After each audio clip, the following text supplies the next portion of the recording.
A paz do Senhor. Estamos aqui mais uma vez para falar da palavra de Deus. Estamos falando no livro de Jó. Hoje vamos falar no capítulo 17, do 11 ao 26, do 11 ao 16, depois de Gálatas 5, do 22 ao 26, 1 Pedro 5, 7. Onde o tema é o tema que Jó falou. Onde está a minha esperança? Jó chegou a um ponto que ficou sem esperança. Jó chegou a um ponto que já estava cansado, fadigado, que muitas vezes eu e você está assim. E olha que não passamos um terço do que ele passou. Não é verdade? Se você vai ver pela manhã, bom dia. Se for à tarde, boa tarde. Se for à noite, boa noite. Vamos interagir? Jó 17, a partir do 11. A minha vida vai passando, os meus planos fracassaram e a esperança do meu coração se foram. Muitas vezes fazemos planos e fracassam, sonhos que fracassam, coisas que não dão certo, dá tudo errado, mas é porque o Senhor vê no escuro, é porque o Senhor sabe o que é melhor para mim e para você. Jó disse que ali a vida dele estava no fracasso, mas o Senhor, na hora certa, ia transformar a maldição em bênção. Os meus amigos dizem que a noite é dia. Apesar da escuridão, eles afirmam que a luz está perto. É fácil para eles dizer que a luz estava perto. É fácil para eles dizer que a noite era dia. Porque, na realidade, a humilhação, a dor, a perca, a enfermidade não era na vida deles. Era na vida de Jó. E muitas vezes é muito fácil a gente falar dos outros, quando não estamos na pele deles ou dela. Cabe a nós orar e fechar a boca. Cabe a nós a não falar muito daquilo que a gente não sabe, que a gente só supõe. Porque aí onde está o perigo. A minha casa será no mundo dos mortos, onde vou me deitar e dormir na escuridão. Veja que eu creio que já é a quarta vez que Jó fala do mundo dos mortos, a morte. Porque a situação que ele estava, ele só esperava a morte. A situação que ele estava não tinha luz, não tinha claridade, não tinha esperança. Então era normal ele agir dessa forma. Mas o Senhor era tão misericordioso que estava ali sustentando ele. Que estava ali do lado dele sem ele pensar, ele achava que não, mas o Senhor estava. Então muitas vezes a sua situação é difícil, a perca, o luto, a dor, mas o Senhor está aí juntinho de você, ajudando, consolando, dando força e graça. Então, bom é fechar a boca e adorar, ou só chorar. E dizer, Senhor, me ajuda nessa situação. Porque tudo tem um propósito do Senhor. Direi que a sepultura é meu pai e que os vermes são a minha mãe e as minhas irmãs. Ele estava falando da morte e dos vermes, que agora era a família dele. Vê o caos que se encontrava Jó. Vê a situação de dor, de desespero, de fundo do poço. Então eu defendo Jó. Não era fácil para ele estar numa situação dessa e sorrir, falar palavras de fé. Não tinha como. Mas o Senhor é misericordioso. A Bíblia diz que até quando a gente é infiel, ele permanece fiel. E era nessa situação de Jó. Ele estava sendo fiel com ele. E aí onde você está, que você não vê solução, ele está aí com você. Deixa o propósito chegar. O tempo é dele.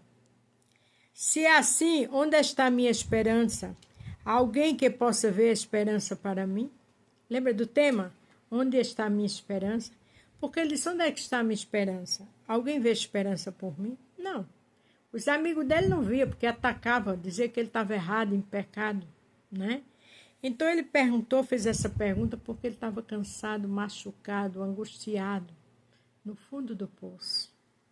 Mas o Senhor estava ali lado a lado com ele, porque o Senhor cuida das nossas dores, o Senhor cuida da nossa chaga, o Senhor cuida das nossas enfermidades, o Senhor cuida, seja qual for a situação que estejamos passando. Ele é fiel. Ele está aí ao teu lado, te dando força, graça nessa hora que você acha que acabou. Ele está botando uma vírgula, ele está colocando uma vírgula. Na hora certa, a glória da segunda casa será maior que a primeira. Tem calma. Será que ele vai descer aos quartos do mundo dos mortos para junto descansarmos debaixo da terra. Mais uma vez ele fala de palavras dolorosas do mundo dos mortos. Porque ele só esperava agora, irmãos, a morte. Porque a dor era muito grande. Mas a Bíblia diz assim: esperei confiantemente, com paciência no Senhor. E ele se inclinou para mim e ouviu o meu clamor. Jó não estava tão paciente, mas também não estava falando muita bobagem. Aqui não. Ele só estava falando que ia para o mundo dos mortos. Ele estava ali debatendo com seus amigos. Mas nas horas que a gente pensa que mais está só, é aquela hora que o Senhor está lado a lado conosco. Porque se ele nos deixar um segundo, o inimigo destrói. Ele veio o quê? Para matar, roubar e destruir. Mas a Bíblia diz que o Senhor é a luz do mundo, o príncipe da paz. Então tenha paz. Se está difícil, peça a paz dele. Peça para esse príncipe estar aí com você, que ele está. Ana estava chorando lá, o sacerdote vendo ela como embriagada, mas o Senhor estava com ela. E depois, grande foi a vitória. Aqui em Gálatas 5, olha o que diz, do 22 ao 26. É tudo que o Senhor estava trabalhando na vida de Jó. A humildade é o domínio, e o domínio próprio é contra essas coisas, não existe lei. O Senhor queria domínio próprio e humildade em Jó. Humildade para saber esperar, humildade para ficar quieto. E ele não estava quieto, porque a dor era muito grande. Mas aqui o Senhor quer humildade, o Senhor quer o quê? Veja, viu? A humildade e o domínio próprio. O domínio próprio é necessário nas horas mais difíceis. Porque quando a gente não tem o domínio próprio, a gente faz bobagem. E quando se arrepende, é tarde. As pessoas que pertencem a Cristo Jesus crucificam a natureza humana delas, junto com todas as paixões, desejos dessa natureza. Veja que as pessoas que estão em Jesus Cristo crucificam a natureza dela. A minha natureza e a tua tem que estar crucificada em Cristo.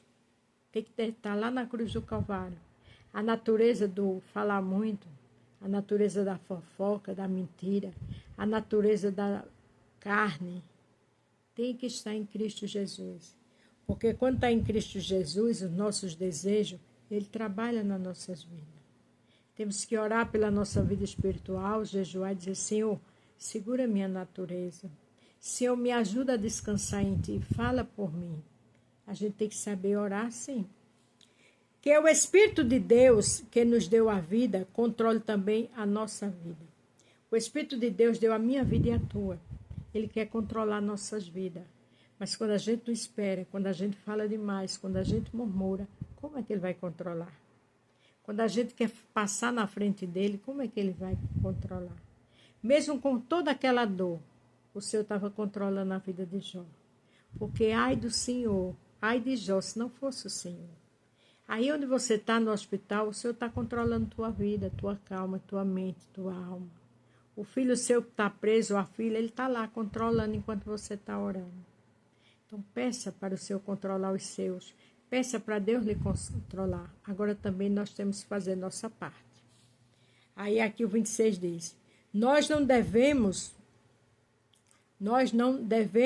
ser orgulhosos nem provocar ninguém, nem ter inveja um dos outros. Veja, orgulho, inveja um dos outros. Isso é o quê? É não deixar na mão de Deus. É não ter controle. A gente tem que deixar tudo isso porque nós somos templo e morada do Espírito Santo. Então a gente ora, a gente louva, a gente, Senhor, tira tudo que não glorifica o Teu nome da minha carne. Me ajuda a fechar a boca.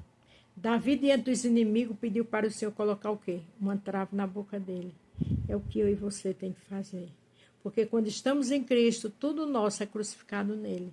E ele estava ali naquela dor, ensinando a Jó a crucificar tudo. Porque por mais que Jó falasse, mas Jó estava ali. E o Senhor estava com ele. Para terminar aqui em 1 Pedro 5,7 diz: Entregue todas as suas preocupações a Deus, pois Ele cuida de vocês.